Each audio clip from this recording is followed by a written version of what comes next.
What is up, interwebs? Big Lou here, coming at you with my reviews and thoughts on Voltron Legendary Defender Season 3, or Season Almost 3, as I am going to be calling it throughout this thing. Dropped on Netflix on Friday. Today is Sunday morning, and I have spent the past few days rewatching Seasons 1 and 2, which you can find my full reviews on down in the description below.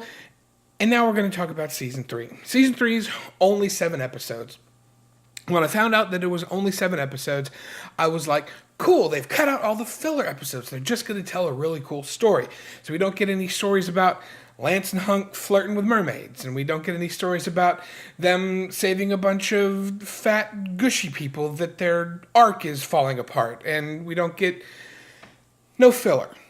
That's not what this was. This season was very, very good. I liked it. Was very well. Okay, I'm struggling with what to say about this season because it was very well executed, but I just wanted more.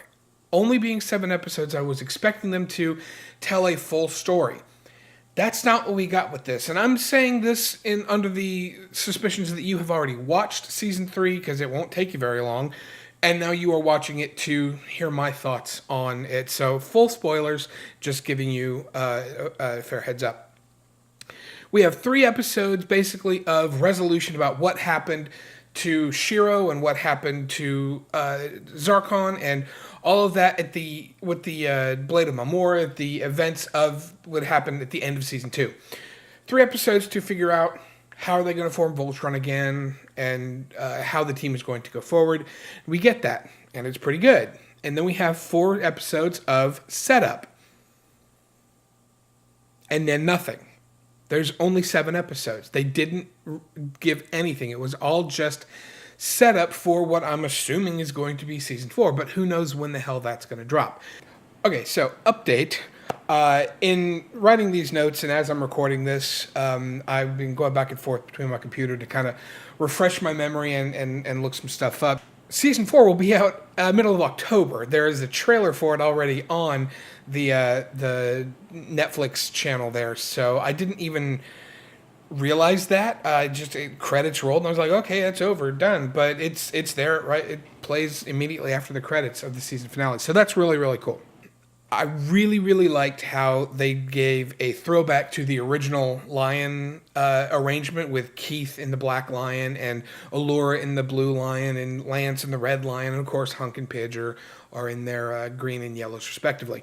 So I thought it was really, really cool how they did that, how it made, Shiro throughout Season 2 had been, kind of coaching Keith to, you're going to take over when I go away, and, if something happens to me, I want you to lead, and, he was able to pilot the Black Lion in that one episode. I think it was episode 1 of Season 2, where he goes and saves Shiro, and he's able to pilot the Black Lion. So the Black Lion had responded to Keith in the past, and obviously chose him to be the leader, which we all knew was coming, because that's just how it is. Keith is the leader of the team in the original series. So that was cool to see, and it was really cool to see his story arc continue from where he started as just the loner outsider through Season 2 and then into this, and kind of learning how to be a leader. And in the later episodes of this season, Shiro, once Shiro comes back, and I'll get to that in just a few minutes, is able to say, hey, I really think that you're still doing a good job. You're not going to get this overnight. Be patient and just keep being a good leader. So, and then we see that the Blue Lion has now shut Lance out. Okay, so hear the Red Lion calling him, and he goes to fly the Red Lion. Allura gets chosen to be the Blue Lion, and all is right with the Voltron world. I liked how it showed that each of them had gotten used to where they were, and Lance was having trouble controlling the Red Lion because he's not used to how maneuverable and fast it is, and Allura's learning how to, ask for help with the Blue Lion and stuff like that. So them learning how to be a team, but it didn't feel like it was a rehash of the first couple of episodes of Season 1. They had already worked as a team before, just in different ways. So that changing, I thought they did a really, really good job of. Prince Lotor is a badass. He's brilliant, and he's crazy. everything you want from a good villain. And I think that they did a really good job in the first couple of episodes of this season of showing what we have to look forward to with Prince Lotor as our primary antagonist. They failed to capitalize on what they set up big time, because after like this third or fourth episode, it's like, okay, well, now Prince Lothar just isn't doing anything. I mean, he had that great moment with them where he was playing cat and mouse with them, or, you know, mouse and cat, really, because in that gas planet where they couldn't see, and he was just kind of toying with them. And it just shows how ruthless he is and how much of a powerhouse and a really good villain he's going to be. And he knew that this Paladin team had changed. When he says, this Paladin team is not the team that defeated my father, I thought that was great. That he was able to figure that out and know that and alter his plans accordingly. When they go through the wormhole, the hole in the sky episode, or the breach in the alternate reality, that was a lot of fun for me, because we got to see Shiro as Sven with that horrible Slovakian accent, and Slav, who was actually not as nearly as annoying as he was in the previous season. So hearing him say, "This is the reality where everything works out," was kind of fun. Seeing the Alteans as the bad guys in that universe was a really neat twist, and seeing that the juxtaposition of from season 2 when Allura had come to the realization that not all Zarkons, that's not the word, or not all Galra are evil. Well, sometimes not all Alteans are good. So the juxtaposition there was really, really cool to see. And then, we get the giant comet that Alfor forged Voltron out of all those thousands of years ago. There's another comet, and that definitely leads me to think that in Season 4 we're getting Vehicle Voltron, and Lion Voltron is going to have to go toe-to-toe with Vehicle Voltron, and shit's going to go down. So I was really hoping that that's where they were going in this season, but it doesn't look that that's going to be the case. We're going to have to wait. But I'm okay with that, because if I get 7 episodes every 6 months as opposed to 11 episodes once a year, I'm okay with that too. So have to wait and see what happens. All right, so at this point we're up to the halfway point in the season, and I just got to say that to me it seems like the animation of some of the lions and some of the other elements just isn't quite as, what's the word I'm looking for? Cohesive. No. There's a certain lack of continuity between the animations of the lions in this season versus the lions previous. There's some things that the lions are doing that just are a little too cartoony for me. Like there's one scene where the blue lion tucks into a ball and does a somersault and to get away from stuff. And I'm like, I don't think the other lions in the previous seasons could have done that, is what I'm trying to say. There's just, I can't quite put it into words, but there's just something about how the animations in the way that the lions are flying in this season just don't match with how they were in previous seasons. And if I hadn't watched seasons 1 and 2 immediately before watching season 3, I don't think I really would have noticed it as much, but it was pretty obvious after having gone right from the end of season 2 and then starting the beginning of season 3 back to back. So I don't know if it's just me or if you thought the same thing. Please, give me a comment down below and let me know what you think. As far as continuity between animation styles, I also think that Sven looked different, that Shiro looked different in this season, but I think that might be a plot device, because when he escaped, it looked like they let him go, and they said phase 1 complete, phase 2 complete, and then as he's flying off, it says phase 3 complete. So I don't know what they have in store for that. I'm sure we haven't seen the last of that storyline, because even when he was on the ship, they're like, "Oh, how you doing?" Sure, I was like, "I'm doing good," other than this weird headache that I can't seem to get rid of. So I have no doubt that that's going to come back to bite them at some point in the future, whether it's in this season, or obviously not in this season because this season's done, but in season 4 or even further down the road. I hope we don't have to wait too much longer for that, but. As far as Shiro's escape and that episode, seeing a long-haired, raggedy Shiro was interesting, because I don't know how long it takes space hair to grow, but I know how long it takes my hair to grow. And when I had long hair way back in the day, it took a long time for my hair to get that long, and he had hair down almost to his shoulder, so it was odd seeing that, not knowing how much time had passed, because when we see him, he's reliving some of the same events that happened earlier in this season. So there's no real clear, there's no definitive time lapse as far as how much time he was captive. And then they tried to explain it away by he unlocked the Black Lion's teleport capabilities, which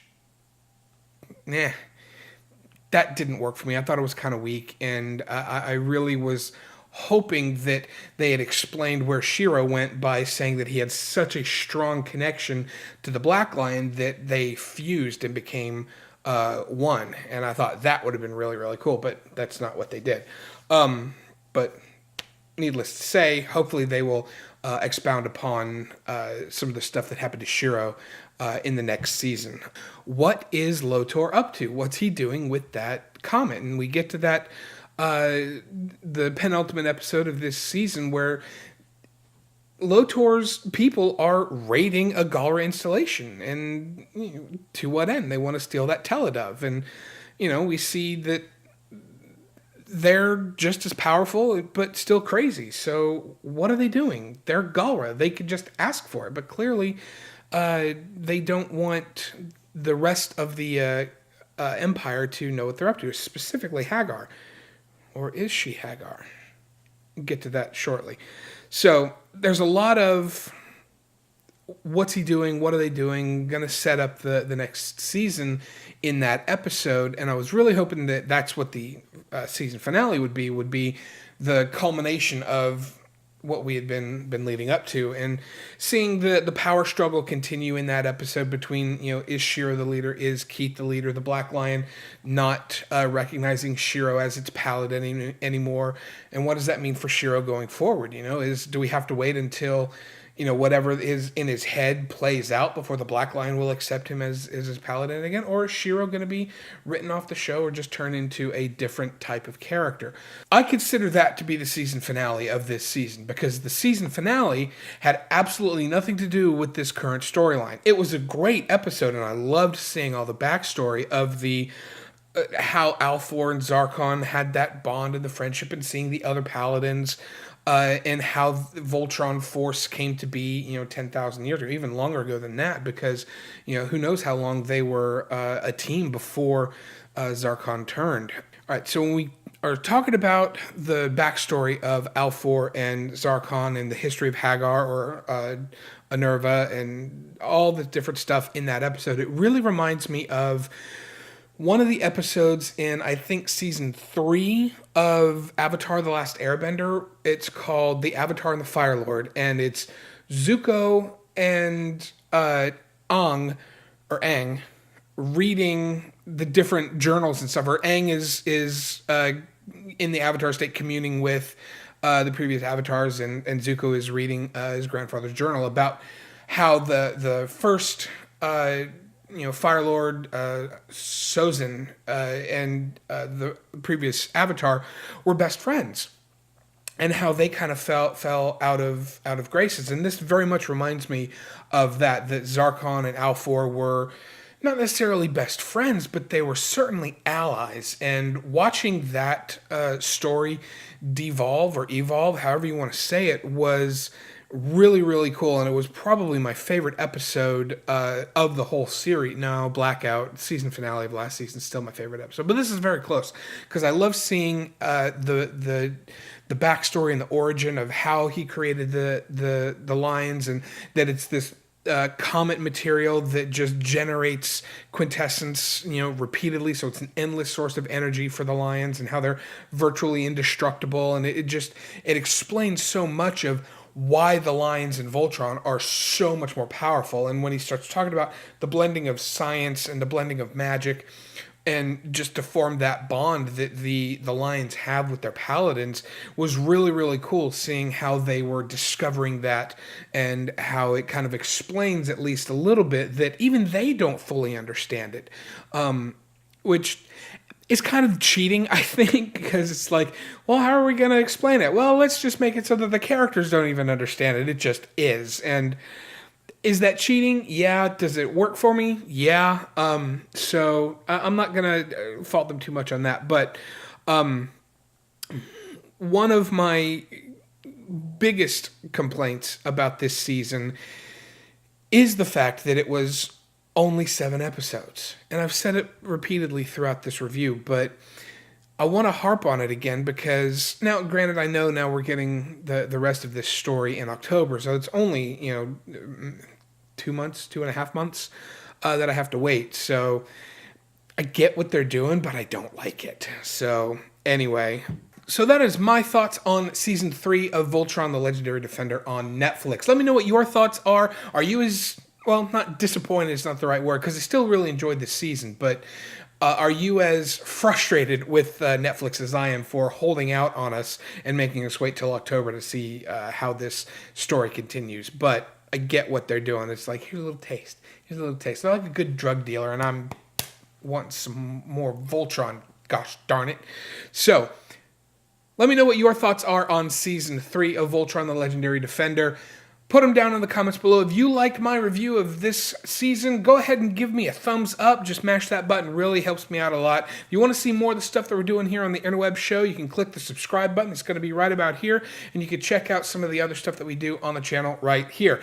In the meantime, folks, I will be anxiously awaiting the new season of Voltron come October. And until then, we'll see you right here on the Interwebs.